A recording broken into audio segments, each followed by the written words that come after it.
You want to know why Disney doesn't understand Star Wars? Because at its core, Star Wars isn't about spaceships. It's not about X-Wings or lightsabers or how cool Darth Vader looks. Star Wars is a spiritual story.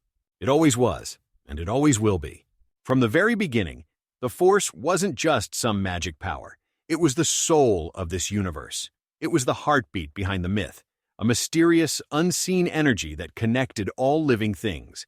A higher power that gave the Jedi not just their abilities, but their purpose. The Force defines the moral framework of the Star Wars universe. It's not just world-building, it's world meaning. Through the Jedi, George Lucas told stories about faith, destiny, fear, and redemption, themes that echo across religious, spiritual, and mythological traditions. Joseph Campbell called it the monomyth. Lucas translated that into a sci-fi fairy tale. And that's what made it powerful. Because buried beneath the star battles and laser swords was always a quiet, burning question. What is your place in the universe? Now let's talk about Disney. Disney doesn't know what the Force is. And how could it? It's a corporation, a machine. It can replicate the aesthetic, remix the story beats, and sell the merchandise. But it has no soul. So how could it ever write a story about a higher power? It can't. So instead, it avoids it. In the sequels, the Force is reduced to a video game mechanic. Characters level up without struggle. There's no faith, no discipline, just power, with none of the meaning. Rian Johnson tried to subvert it, turning Luke into a bitter cynic and the Jedi into a failed religious institution. It's not a story about belief. It's a deconstruction of belief. The Last Jedi treats the Force like organized religion, outdated, flawed, worth burning down. Then came the Acolyte. And with it the idea that the Force is just. Whatever you want it to be.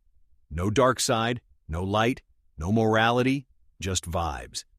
Everyone should be able to use it, they say. It shouldn't belong to anyone. But that's not the Force. That's relativism. That's the corporate version of spirituality. Something that offends no one, challenges no one, and means nothing. And then there's Andor. A well-made show, yes. But one that tries to surgically remove the Force altogether.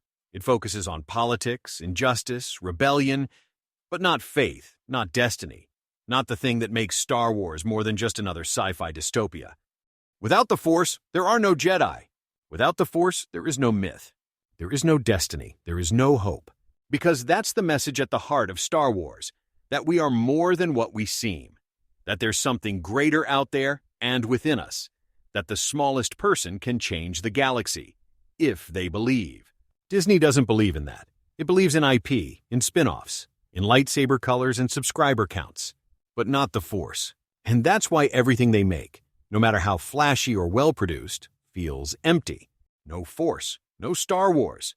However, what's happening with Star Wars right now is genuinely fascinating. For the first time in history, fans are no longer locked outside the creative process. AI has allowed thousands of independent creators to generate scenes, stories, alternate timelines, and emotional character moments that major studios would never approve. And despite the imperfections, many of these projects are connecting with audiences more deeply than official productions costing hundreds of millions of dollars. That should say something, because Disney has more direct access to audience feedback than any entertainment company in history. They can track engagement in real time, comments, ratings, replayed scenes, audience retention, social media reactions, everything. They know exactly what audiences emotionally respond to, and yet emotionally satisfying storytelling still feels almost impossible. Why? Because information is not the same thing as creative freedom. Modern franchise storytelling exists inside layers of corporate restrictions, brand protection, diversity quotas, shareholder expectations, and franchise management. So even when fans clearly communicate what they want, those ideas still have to pass through a corporate framework before they ever become stories. And ultimately, the framework itself becomes the priority. That's why these independent AI creators feel different. They are not asking, what is safest for the brand? What they are asking, what would be cool? The original Star Wars resonated because it believed in something. The Force was not vague, interchangeable magic. It was a spiritual structure woven into the universe itself. It represented discipline, faith, humility, sacrifice, balance, George Lucas built Star Wars into a myth, but mythology becomes difficult to maintain inside modern corporate systems because a myth makes definitive claims while corporations prioritize optics. Over time, the mythology was sacrificed for political agendas, and that's why audiences are gravitating toward independent creators, even flawed AI creators, because sincerity still exists there. People can forgive imperfect visuals. What they don't forgive is when a story stops believing in itself. And maybe that's the real problem with modern Star Wars. Not technology, not budgets, not even nostalgia, but the slow, painful process of forcing mythology into a soulless, politically correct product.